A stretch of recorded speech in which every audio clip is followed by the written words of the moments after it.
Guys, when a woman says no, it's no. Like, what don't you get?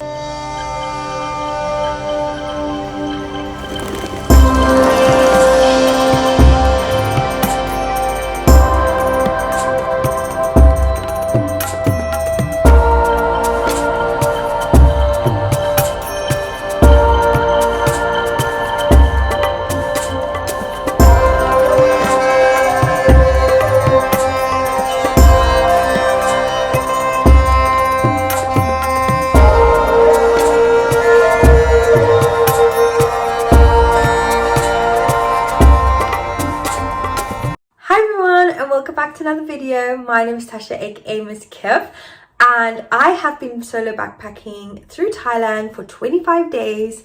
And in this video, I'm going to talk about what it's like solo backpacking and also what's it like solo backpacking as a female. This was the first time I've ever gone, and I just want to share my experience with you. So if you're thinking about going to Thailand, maybe this can help you as well. So just quickly to let you know, if you're looking for all the vlog videos and my journey, I have documented everything. Every Tuesday I'll be releasing videos about that, and every Friday I'll be doing every travel hacks, because I just felt that there's so much to talk about that I won't be able to talk about it all in the vlog videos. And also, when I did my own research when wanting to travel to Thailand, there are a few things that I wish I had known before I had traveled. So hopefully this makes it a little bit more smoother for you, because that's why we're here. No further ado, let's get into this video. First I want to talk about is who I am. I am 33 years old. I actually turned 33 in Thailand because it was my birthday, and I am an extrovert introvert. So I am an introvert, but I can come across as extroverted, but I do need introvertedness for me to rejuvenate.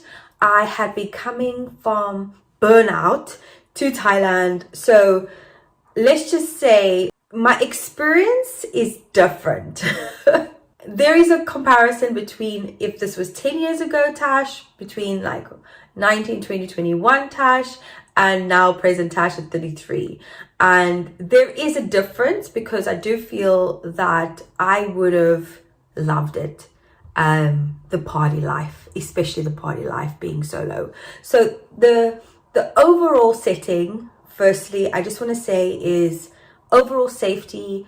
When I arrived in Thailand, I wasn't sure whether I need to hold my bag or like, because I've traveled a lot over the years. I've traveled to places where I've had to keep my bag. I've been like attacked in Marrakesh before, where a guy tried to steal my purse and thought it was his own.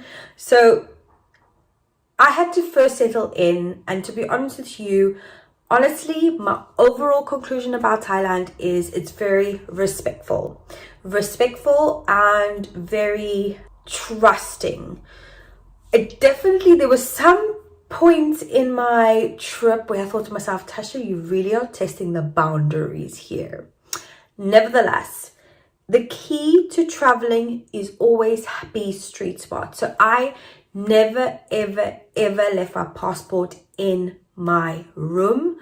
I think I only did once at the healing center in the locker, which I locked because the overall setting. But generally when I went out, or I always just carried some money. I bought this off Temu. It's just a little running bag which I saw from Backpacking Bananas, so thank you so much. But basically this carried my passport, money, bank cards, so I was always, and this wraps around your waist, which is pretty cool. I can even go around like that if you want.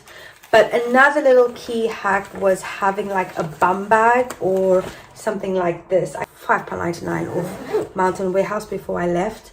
However, I would get a bum bag. It's much more comfortable. This was carrying quite a lot of stuff, so the hiking bag was really good as well. I would say I heard a lot of people left their passports as a deposit. For me, I will never do that. Like, no way, Jose. For me, my passport is my lifeline, phone is my lifeline, money is my lifeline.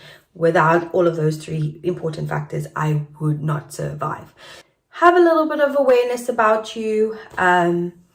when we were going out in Bangkok, especially when it was partying, I didn't carry any bag except for this little running bag across my waist. It was perfect for me because I felt really safe. I felt like I was in control, basically. Let's talk about people. So as a solo traveler, did I ever feel lonely? Never, ever. So one of the key points is there were so many people, like-minded individuals traveling for a wide range. So there was loads of youngsters in the hostels, 19 to 24. There was some that was 26 to 30, and then you've got 30 to 35s. So there was a mixed range of people. And also what I will say is that staying in a hostel as a solo traveler is really good for socializing, for not feeling alone, for just, just feeling a little bit part of the crew and getting to know people and getting to know places, because loads of hostels do tours, do excursions. So even traveling alone, like myself, I went to Koh Samui. I did a day trip on a boat. I couldn't ride a scooter because I just didn't have the budget and the capacity to want to learn this trip, to be honest with you. It's definitely something that I will consider for the next trip.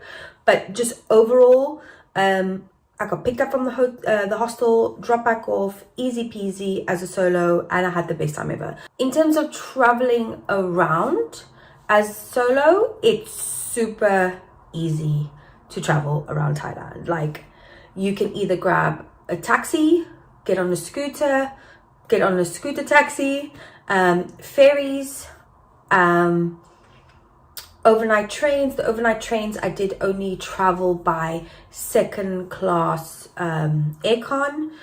I didn't do the fan ones. The buses were really fine. The buses were absolutely fine.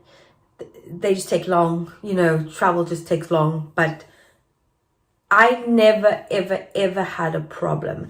And also you can walk around as well. So walking around, did I feel safe? I did, to be honest with you. In Bangkok, in the first day, I'm not gonna lie, I was a bit weary because I was like, I need to get to know this country. Am I okay? I come from South Africa, where you've got to watch everything. Like, you literally got to be so streetwise. You can't even have a conversation with someone. You need to watch what they're doing with their hands, basically. Or do that person, if they're having a conversation, is that person linking up with this person to kind of set you up in something? So that's where I come from. So for me, I already have my wits about me, but as the trip was going on and on and on, honestly, generally, I felt really good. So the hustle. So in Bangkok, there's super hustling men, okay? Taxis, they can, honestly, they can appear very intimidating in the beginning, but just say no. Yeah, obviously, so there's few instances with taxis where you can get a grab, or sometimes you don't have the possibility to get a grab, which is like a Uber. You need to get a local taxi. So with this, I say trust your gut. There are some guys that are super hustly in your face, and I had to literally scope a few of them, and I actually ended up going to the one that said this is the official taxi rank, just because I thought if it's officiated, it gives less probability for things going wrong. When I ran up in Suratani, there was loads of these guys hustling you for a taxi. No grab was coming my way. So I had to just take this random taxi, and they literally didn't know how to do Google Maps in that way. I had to show them Google Maps whilst they were driving. And to be honest with you, just as I got in the taxi, this other guy got in as well from the Netherlands, and he's like, do you mind if I share your taxi? And I was like, okay, that's cool. And in a way, I kind of was glad he shared my taxi randomly, because it made me feel a bit more comfortable, I think, in that point. But the driver was absolutely fine. He was just the most craziest taxi driver I've ever had in my life, to be honest. It was chaotic. This guy was stressing over Google Maps, and it was just like, listen. Driving. I'll direct you. With this hustle, this is the only kind of my only little moment that I would say that I particularly wasn't comfortable. So there was two instances. Was number one in Bangkok when I was leaving to my last day. It was Saturday night, hustle central. Everybody's trying to get your money, trying to get a taxi, trying to get a trip, trying to get you somewhere out. You know, people on the money. And this guy, so I just got my tattoo. I left my hotel, turned left in Coast End Road, and I was like, why, I am gonna go get some. So I landed up walking and I was like, oh my gosh, I just nearly forgot my laundry. So I had to turn, like as I was walking out, this guy was like, hey, do you want da, da, da, da, da? And I was like, no. Usually you say no once, they leave you alone. And usually if you say no twice, they leave you alone. But this guy was just in my face. And I was like, listen, whatever. And I think he made some remark saying like something about me being beautiful and stuff. I honestly went like this because I was like, ignore, can't be asked. Move forward. Went to go get some mango sticky rice. And then actually I wanted to get some food, but I had to turn around because I needed laundry.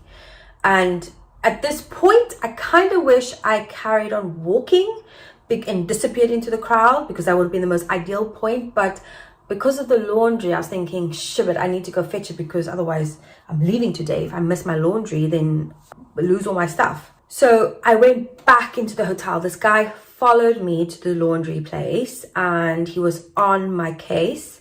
So I was like talking to the ladies getting my laundry and he was like still like outside and stuff. So I just walked straight into the hotel and I walked and I had to stay in my hotel room for a couple of hours because obviously I had to leave the hotel to grab a taxi, and it's Saturday night. I've got to obviously wait for a taxi. I just didn't want this guy in my face. So that was the only close call. But because like I was gutted because I couldn't get more street food before I left for the airport, but safety comes first, and I think I handled the situation really well. I'm quite a strong woman, I would say, and I could pick up energy quite quickly. So at this point, that was okay. The second incident was I went to Half Moon Party. So I went out. Okay, I've been out Bangkok one day. I went out in where did I go out? Oh, I drank margaritas at the hostel for like the whole night. I passed out with a margarita. So cool. But that I didn't go out. I was partying in the hostel, which is perfect because I could just roll into bed. Oh, I even fell on the step, man. Classic. We love those moments. In Copenhagen, I went to the Half Moon Party because I was missing the full moon party, and the Half Moon Party is more my vibe anyway. You know, progressive, baby. That didn't play at all. That's not even the beat, but whatever. It was like, I think it was about, must have been 4 o'clock in the morning, right? Bear in mind, we're all wasted, yeah. Like, we're proper wasted. This is Indian guy, and he's talking to me, and he's like, hey, I'm from Berlin, I'm from Germany, can I get your Instagram? Cool. I was like, yeah, whatever. And then he started to put his hand like around my waist when he was talking to me, and I first of all was like, why are you touching me? Like, there is, for me, personal boundaries. Like, I've met so many guys in my life. Trust me, I'm 33. I've also DJ'd. I've been on the dance floor a lot, and I know when people bring up inappropriate. So he touched my waist a little bit, and I was like, kind of like step away a little bit, and then he comes close and he touches my waist again. And I was like, listen here, can you just not touch me? And he got offended. So this is where it's a big red flag. So ladies, if you say no and guys get offended, you need to keep an eye on this guy, because why are you getting offended? This is my right? Don't touch me. I never asked you to touch me. Don't touch me. This is my boundary. Don't touch me. So every time I move, this guy follows me. And I'm like, are you for real? So then I was sitting down because, bro, I've been dark. Like, I was out Thursday night, I was out Friday night, and then now I'm out Saturday night. Bro, I don't party like this. My legs are not used to being long on the feet, okay?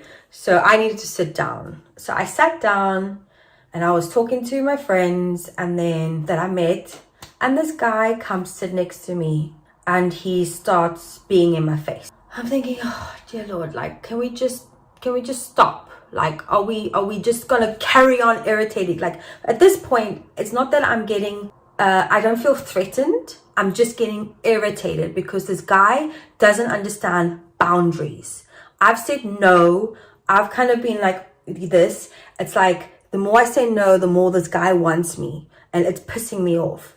So I'm sitting down and he starts to tell me like, you see this party, we're all in the oneness. And he's like I'm looking on the dance floor and he's looking like at me like this, like checking me out, disgusting, sick freaking face. He's like, yeah, you need to accept that you need to come into the oneness. I'm like, I just flipped. I was like, listen here, don't start with your oneness. Don't start with your freaking oneness. And I was just like, just get out of my face. Just go. I don't have time for you. So at this point, like I'm nice, I'm respectful, I'm being patient, but now you're pushing my buttons. And when you push my buttons, trust me, you don't want to get me fired up because I will stand my own ground. And I always do.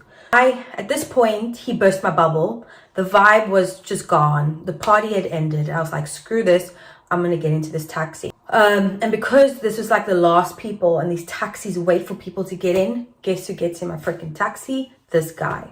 And I'm like, oh man, this could be really bad. You know, when he could follow me to my place. But I'm like, I believe that all is good in the hood. So there was this Russian girl in the taxi and she's like, oh, why don't you come to the beach with us? And I was like, man, I was thinking, man, I would love to come to the beach with you, but this idiot is here and he doesn't understand boundaries. I'm thinking, do you know what? The best thing for me to do is just go back to my hotel and go to bed. It's already 8 o'clock in the morning. It's too late. And I'm going to retreat the next day. I don't have time for this weirdness. So anyway, I landed up. They got out to the beach. This guy followed them. And I went back. Luckily, another guy that was in the taxi that was really, really important. I was so grateful he got into my taxi was Tim, who I met from Tiki Beach. So when he was in my taxi, I felt really more safe because I was like, man, at least I'm with this guy. That I know a familiar face. So those were my two instances with guys that I felt were uncomfortable. I definitely felt more like this Bangkok guy, whatever. At this point, I don't know what he was cooking, but I did feel like I need to watch myself because I was like, I don't want to get kidnapped here. But at the same point, Indian guy really annoyed me because I'm like, do you really need to go there? Like, you need to say, when people say no, say no. You know what I mean? And when we were out in the first night in Bangkok, I met these Italian chicks and one of the Italian women was saying no to this guy and he didn't want to move away. We were all like, you know, dancing, grooving, and he was just here, like literally loitering right behind her, and she's like, no, she's trying to move. Every time she moves forward, he comes forward, and I was just like pushed her out the way, and I was like, and I pushed the guy. I was like, she said no. Like, guys, when a woman says no, it's no. Like, what don't you get? So yeah, it really winds me up because it's just unnecessary. But will I get that in London, in Cardiff, in wherever? I've got this everywhere. So it's not like it's something that is threatening to Thailand. No, this is something you get everywhere. The Indian guy on the dance floor, I've had many guys even do worse. A guy tried to fill me up on a dance floor in London. So for me, this is just general talking. This is my experience. And if you're a female, just be mindful of, if you feel like a boundary is crossed, say no. And if they're taking the piss, stand your ground and become loud. Do you know what I mean? Embarrass them. because that's the best thing. Just become loud and embarrass them. Or if you are out with friends or whatever, just say, hey, this guy's bothering me, you know, because not everybody can communicate like me, which I totally understand. I'm very confident. Anyway, let's move forward. Coming back to introvertedness and partying. So as solo traveling, sharing a hostel, even though it's great for social cues, I'm not gonna lie, sometimes it can be a lot. So hotels is needed, and you can literally, hotels are so affordable. You can get hostels between £5 to £15 a night, and with hotels you can get anything from £20 to £35 a night. And I'm telling you now, hotels is needed. I definitely, look here, I'm 33, I needed my space, but also speaking to a 19-year-old, she needed her space on the trip. So make sure that you don't book too many nights. And then your phone. Get a SIM card, right? Get a SIM card with unlimited data. Don't even worry about the 2 gig, 5 gig, because to top up, you got to kind of understand Thai. So what I suggest you do on day one, get unlimited data, because even though there's Wi-Fi everywhere, like generally now, it's good to always have that data in case, especially when traveling and, you know, you're just kind of like, oh my goodness, what do you do?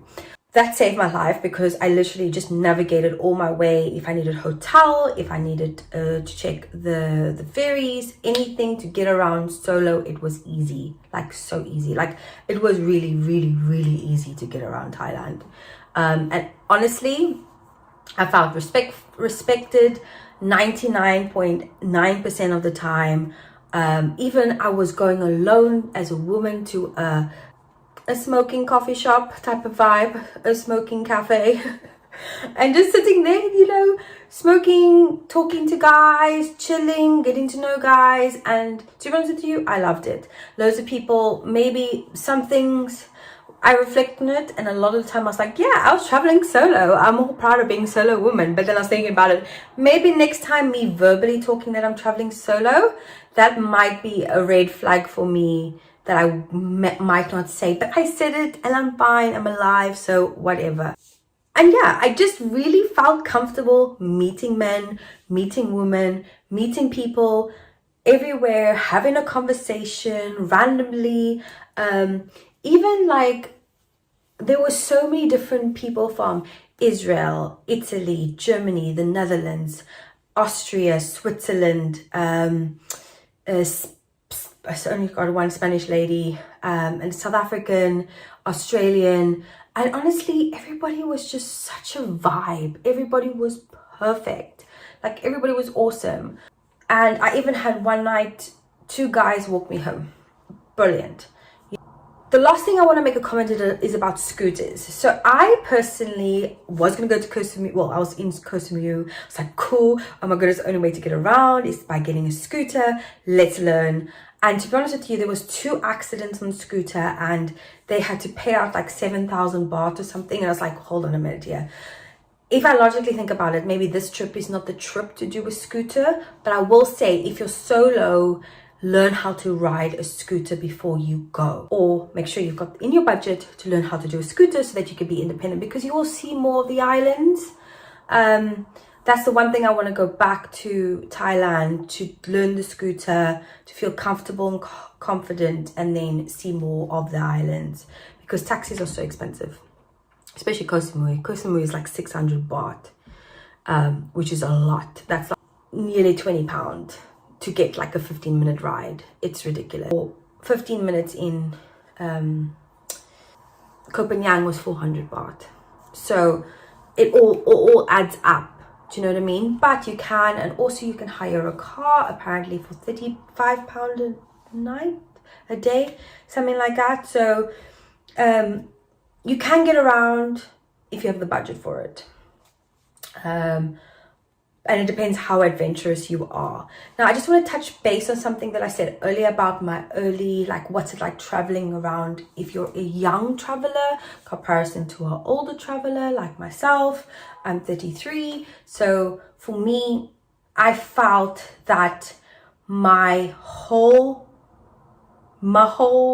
life I've been preparing for Thailand, because I've been to festivals solo. I've been traveling around Europe, traveling around like South Africa, in Marrakesh, Sahara Desert.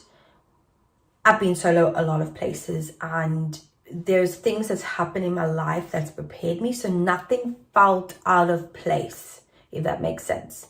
So I come from experience, therefore I feel safe and secure.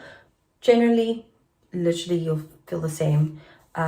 Just being street smart is what's important. But if you're a young traveler, there's so many young travelers, so you will be fine. Literally, there was like 19, 20. I even got called old. The audacity, got called old by a 20-year-old chick. I love the fact that they were so fearless, you know, and you will meet so many. And what happened is, what I saw a lot was 19-year-olds, 20-year-olds meeting up together, going, where you're going next, and traveling together. So a lot of people go solo, but you meet up and you travel together anyway. So you combine your plans depending how flexible or rigid you are with your plan. But honestly, everything, it's so, whether you're 19 or 30, you can travel. Everything's the same. Maybe the type of traveling is different, but in terms of generally speaking, it's amazing. So overall, I would 100% recommend solo travel for anybody. Know your gut feeling, know how you feel. But to be honest with you, most of the time in Thailand, I felt it very respected. I felt a lot of trust. And that's not every day you can say that about a country. Anyway, this video's gone on far too long. If you like this video, give it a thumbs up. If there's anything I didn't cover, please comment in this comment section below. And we'll see you for the next video for me traveling through to Chiang Mai. A whole nother place, a whole nother topic in Tuesday's video. Make sure you subscribe, and we'll see you then. Bye.